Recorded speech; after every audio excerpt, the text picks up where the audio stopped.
Hello, this is Wicked the Alien. This is.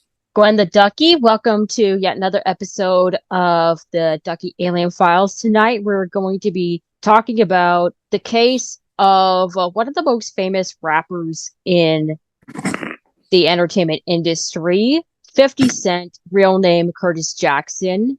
Yep.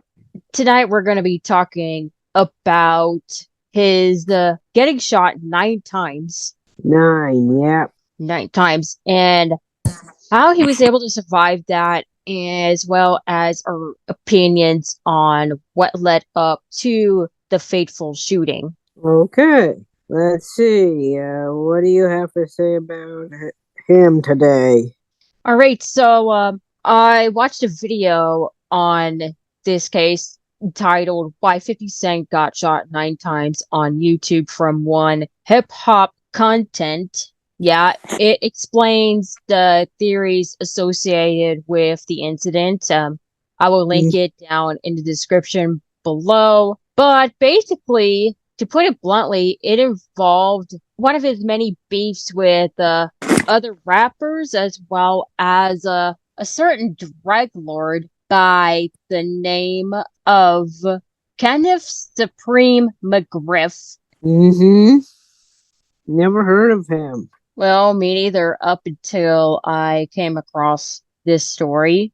It was Yeah. rather interesting. Like I said, someone got upset with him over him being mentioned in a lyric to one of his songs, which we'll get to right now. It's in the lyrics to Ghetto Qu'ran.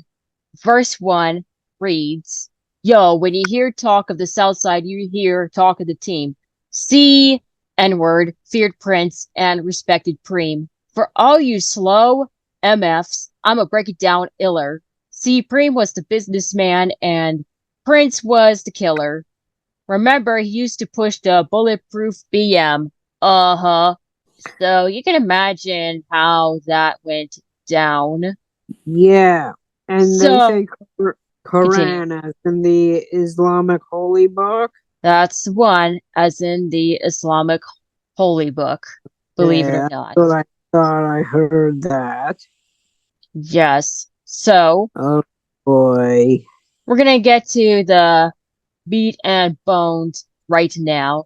So, apparently, in response to this song, on May 24th, 2000, 50 Cent was sitting in a car outside his grandmother's house in South Jamaica, Queens, when a black Ford Expedition pulled up next to him. A man got out of the passenger seat and fired nine shots at him with a 9mm handgun. Nine Wow. millimeter, with nine being the same number of times that 50 Cent was shot. The bullets hit him in his legs, hands, arms, chest, face, and left cheek. Mm-hmm. He was Oh, rushed to the hospital where he spent 13 days recovering from his injuries. 13 days. That is close to 2 weeks. yes, that is. Give it another night, and it would be 2 weeks. Yeah, I'm surprised that he was able to recover in just a span of 2 weeks, considering the nature of the gunshots. Yes, that's what's remarkable. I thought it was 90 gunshots, but it's nine. Yeah, the Yeah, fact that just nine. he hit that far was pretty, and that he made it this far in life with those gunshot wounds was enough. Right. It really is a miracle how 50 Cent was able to come out of that. Really, it is. Yeah. So what happened next? So I just know that he got shot about 9 times. I thought it was 90, but it was nine. And if it was 90, He'd he be dead. probably would have been dead. Yeah, he wouldn't have made it. 90 shots would be more Oh, than enough to kill one person, okay, I especially in thought. this case. So he later said that he was afraid and uncomfortable after the shooting, and it made him more aggressive and angry. Honestly, I wouldn't blame him. Yeah, I 'Cause, know what that sounds like. PTSD. yes. that sounds just about right. It was pretty obvious that he exhibited symptoms of PTSD. You know how symptoms of PTSD can present in the person being more aggressive and angry, which is why Wicked here calls it the piss off. That's right. Because that's what PTSD could do for people. It is the most common trauma response in PTSD survivors, especially for those that were in a similar situation to 50 Cent. Mm-hmm. That's right. Now we're going to get deeper into the nitty gritty. For obvious reasons, it was widely reported in the media. Yeah. So It, yes, I heard about it in the media, but I could have sworn it was 90 times, and I was like, that can't be right. that's right. So, Mm-hmm. as the saying goes, the proof is pretty much in the pudding, as per this passage here from medium.com, which is what I read to just what I read from not too long ago. According The, to court documents that were revealed in 2005, the shooting was ordered by Kenneth Supreme McGriff, a notorious drug lord and leader of the Supreme Team, you know, the namesake mentioned in Ghetto Qu'ran, a violent gang that operated in Queens. McGriff was allegedly angry at 50 Cent for mentioning him in a song called Ghetto Qu'ran, which exposed some of his criminal activities and associates. He felt that 50 Cent had violated the street code of silence and hired a hitman to kill him. I would have gone nuts over the Quran part that he mentioned that holy book. Nope. You It, mentioned that holy book lightly. nope. It is, in this case, it was because of the fact that he basically snitched via song about what the dude knew was wrong, and thus the drug lord managed to find a way to try to cover the whole thing up and cover his ass ultimately. Yes, I've heard, and that's what I think that may have happened. I mean, anything of that song sounded like it was pretty offensive. Even me, I'm not a criminal. I would have socked the guy in the mouth. I have respect for 50 Cent, but I would have just said, okay, you're getting a little offensive with the song. Personally, for me, I am not big on 50 Cent, as I am not too big into hip hop and rap in general. I used to be. I used to be. Now I'm more into folk punk. That was punk rock, but with acoustic guitar. So that's why I'm more into that now. Because that's all I know how to play is folk punk. But anyways, what else were we gonna say about 50 Cent? The identity of the hitman. The hitman was identified as Darrow Homo Bomb, a close friend of Mike Tyson and a bodyguard for rapper Little Kim. Bomb was the one who shot 50 Cent 9 times and fled the scene. But here's the kicker. Basically, the dude gets his just desserts. However, he did not live long to enjoy his reward. 3 weeks after the shooting, he was killed in a drive-by shooting in Brooklyn. Some speculated that it was retaliation by 50 Cent's associates, while others suggested that it was ordered by McGriff himself to tie up loose ends. So we're gonna go to yet another song that 50 Cent wrote that references this particular individual. So Let's hear that. here it is. It's from a song called Many Man. Oh yes, I love that song. And here it goes. I ain't gonna spell it out for you MFers all the time. Are you illiterate? N-word. You can't read between the lines? In the Bible, it says what goes around comes around. And here it is. Homo shot me. 3 weeks later, he got shot down. Now it's clear that I'm here for a real reason, cause he got hit like I got hit, but he ain't effing breathing. Wow, yes, and I also heard something about without pain there ain't no joy in that song. That's exactly about right, I suppose. Yeah. Really. Mm-hmm. Alrighty, continuing on. from where we left off in the Medium article. Here we go. McGriff was eventually arrested and convicted for several murders, including that of Baum, the very hitman he hired in an attempt to get 50 Cent killed off. I wonder how little Kim is doing without a bodyguard. She seems to be doing fine as far as I know. Oh, that's good. He was one of my favorites as well. I see. He is currently serving a life sentence without parole in a federal prison. Good. Good. Yeah. Both karma for the hitman and the asswipe who hired the hitman. Payback is a bitch, let me tell you. Yes, a real bitch.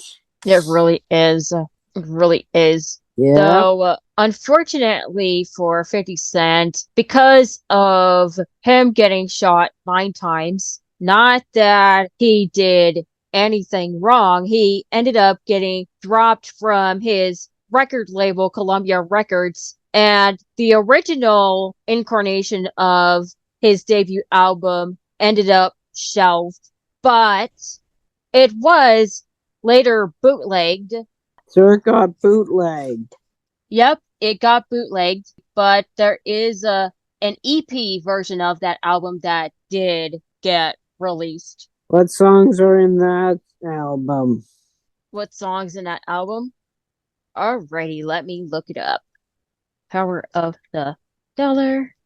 Yes. So it was his original debut album, but instead ended up being an EP ultimately. Yeah. Right. Yeah. Does that offensive song with the Qu'ran in it, does that have any, is that in that dang album? It is. Oh, for That's crying one of the tracks in that album. Oh, for crying out loud. Okay, so Just saying besides, that because I revere the book. I can understand why you revere it. After all, it is considered a holy book, so I'm supposing that it's also payback for even including the word Qu'ran in the song in the first place. Yep, that would be about it. I would have just smacked him in the mouth. All right, with that out of the way, here are the tracks from the album besides Ghetto Qu'ran. There's Intro, Thug Life, The Hit, The Good Die Young, Corner Bodega, Coke Spot, How to Rob, Your Life's on the Line, That Ain't Gangsta, As the World Turns, The Repercussions, Money by Any Means, Material Girl, Slow Dough, Gun Runner, You Ain't No Gangsta, Power of the Dollar, and I'm a Hustler. Don't know the order of the track list of that album. Mm-hmm. So, there's the correct order as according to the Wikipedia article that I'm reading now. So, in the unreleased LP version, there's Intro, The Hit, The Good Die Young, Corner Bodega, Cook Spot, Your Life's on the Line, That Ain't Gangsta, As the World Turns, featuring Bun B.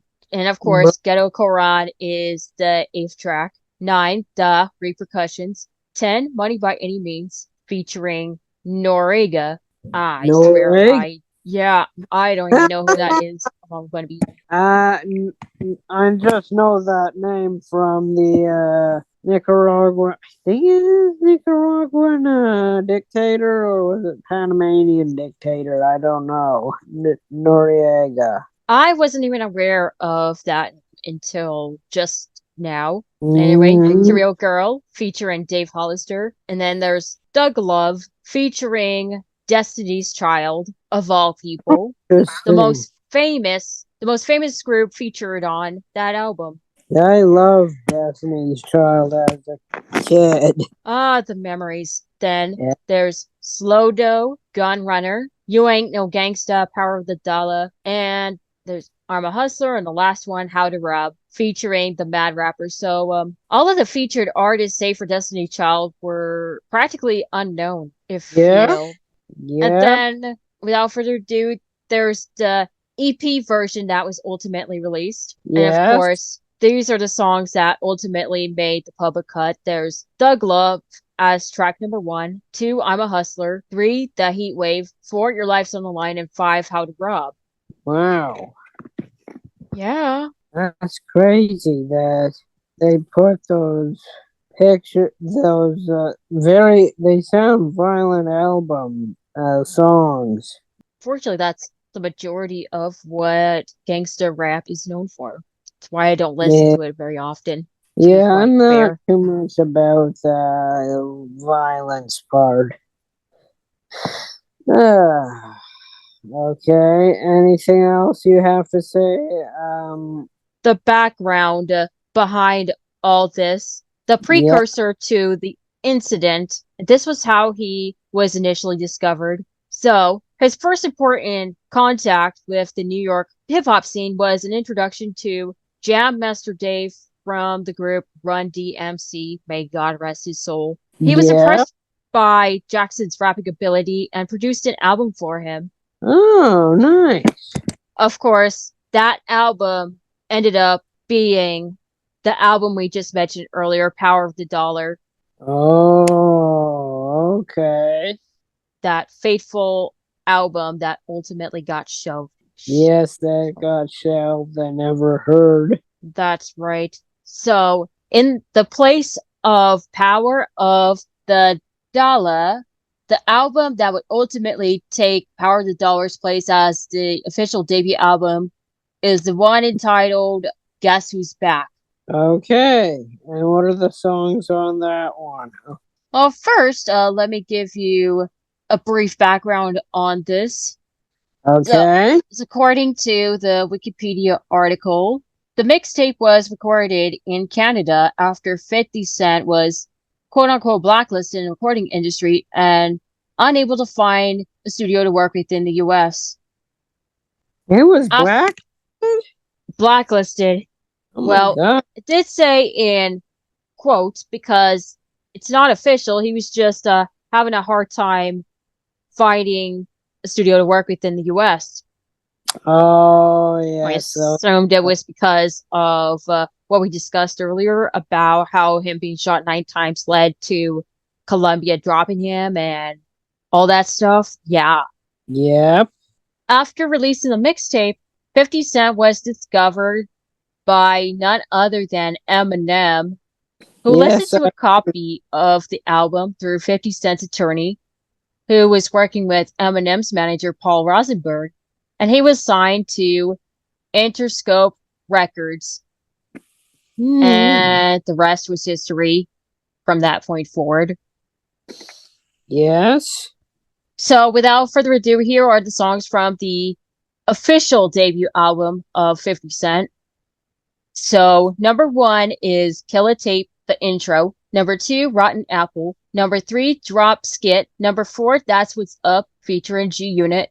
Five, You Not Like Me. Six, 50 Bars. Seven, Your Life's on the Line, which happens to have been from that faithfully shelved album. Eight, Get Out of the Club. Nine, Be a Gentleman. 10, F You. 11, Too Hot, featuring Nas and Nature. 12, Who You Rep With, featuring Nas and Bravehearts. 13, Corner Bodega. 14, Ghetto Qu'ran. 15, As the World Turns, featuring Bun B. 16, Woo Kid Freestyle. And 17, Stretch Armstrong Freestyle. Up number 18, the closing track, Do Up Freestyle.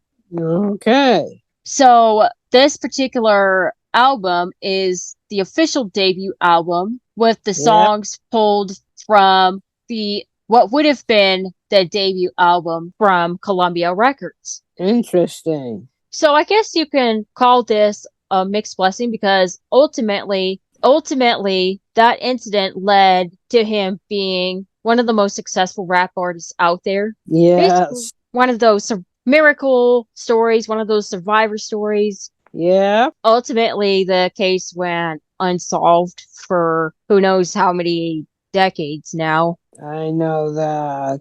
Yes, It, but most important to note, there is a possible tie to this incident regarding Jam Master Jay. He was killed by a couple of the people that he worked with. As it is unconfirmed, I'm not going to go too much into detail about that, but the two individuals responsible for his death have ultimately been arrested. I'm not even going to bother naming them because they don't deserve the attention. that's right. So that's that. I will try to find a link to the article on the most recent development in the Jam Master J case, which will be a separate video from this, but I will Yeah. feature an article from it in the description if I could find it. Then again, it's Okay. the internet. Sure. I would be able to find it anyhow. So that's that. If you guys liked what you saw in this video, please be sure to subscribe to this channel if you liked what you see here. But before you subscribe, please be sure to hit the like button if you genuinely like this. And if you do subscribe, hit the bell button so you'll be notified of any new videos that come your way. Yeah. Also, this is an important note. There will be no Ducky and the Alien video this Saturday, as I have an extremely early day that Saturday. Thus, it would create a scheduling conflict if we were to record on Thursday. I gotta get to bed really early for the next few days after the upload of this video. So, I don't get up all groggy and all that stuff. Yes, that's true. In case you're wondering what the reasoning of this was, it's because my friend and I are going to go see a musical based on the movie Beetlejuice. But before Okay. that, we're going to be going around sightseeing in the Costa Mesa area. Oh, interesting. Yes, it's going to be a lot of fun. If possible, for next week's Ducky and the Alien episode, I'm going to show some photos of the sites we see, as well as potential clips, well, rather stills for the musical. So please be sure to be on the lookout for that. And we will see you all next week. See you next week. Bye, everybody. Bye. Take care of yourself.